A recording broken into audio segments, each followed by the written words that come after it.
And how has that been for you at the Barnes Center, having padel and also pickleball? How do you see that interaction? Do you see tennis being competing with these sports, or did they kind of feed off each other? What are your thoughts on all that? Yeah, I mean, I think there's competition in anything, right? And they're all racket sports, so they're going to compete in their own way. However, I just see it as growth, right? I think there's a sport for everybody. And what I have found, and we are a great case study because we have all three racket sports. Padel and tennis are very complementary, where we see a lot of padel and tennis players going back and forth. Pickleball is a little bit more on their island, where most of the pickleball players just come for pickleball. Yeah. And what's great about pickleball is, it's introducing the racket sport to people that probably never played before. And I think that's where padel is kind of the balance in between tennis and pickleball, where we have a lot of people that haven't played racket sports that can quickly pick it up. Yet you have a lot of tennis players at every level of the game, whether that's professional or junior or college, that are picking up padel as well, because it's very transferable, right? It's very, similar skill sets. And, it's that kind of attraction to the sport of padel that is unique in that way. So to answer your question, I think they all complement each other, and there's space for all of them.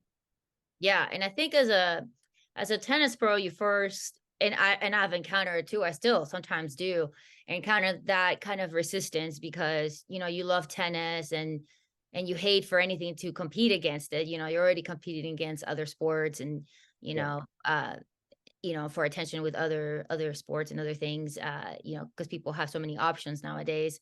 But I think it creates more opportunities for people to be healthy, to play a sport, and also opportunities for tennis pros if they're interested in growing. I think there's a lot of opportunity there as a tennis pro to expand and to play a different sport, learn new skills, but also maybe financially to complement your schedule, because now you're teaching multiple sports.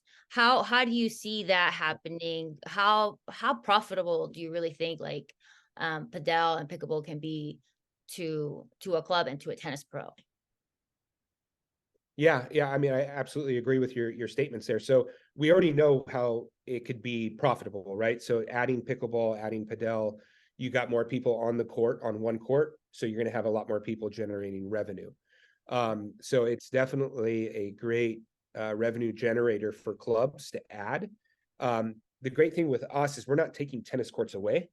We're adding padel and even sometimes pickleball to areas where we can't fit a tennis court. So we're being very kind of true to the sports and giving them their own platforms to use and not taking something away. So not every club is going to be able to do that, right? And so you see a lot of clubs taking away tennis courts. That's not our style. But I do think that it's a great revenue generator for the coach, right? When you can now provide a service to somebody that wants to learn padel or pickleball and doesn't want to play tennis, now you've just added to your inventory of what you can bring to the table and what you can bring in income. So I think it's a great thing. I think additionally, we can start to be a little bit more innovative of how do we develop tennis players. So what we've seen here and what I've done is we have some of our best juniors in the country, tennis players, that need better skill sets at net. They need to be able to chip and slice better, use a continental grip. Well, when you can bring them onto the padel court and you're teaching them how to volley, that it adds value to their tennis game, right? And then if you look at pickleball, when you get a really young kid with a tennis racket with strings that really is just hitting the ball all over the place, even with a red or orange ball, and we can bring them to a little smaller of a racket, to me, that's a great stepping stone to tennis as well. So that's where I think if you have this kind of growth mindset towards all of the racket sports, they're going to work. And again, if you're a coach, you're going to be able to make more money and you're going to have more services to provide. And then, you're going to start to separate yourself when you're looking for other jobs at different racket centers that have, the courts to provide them.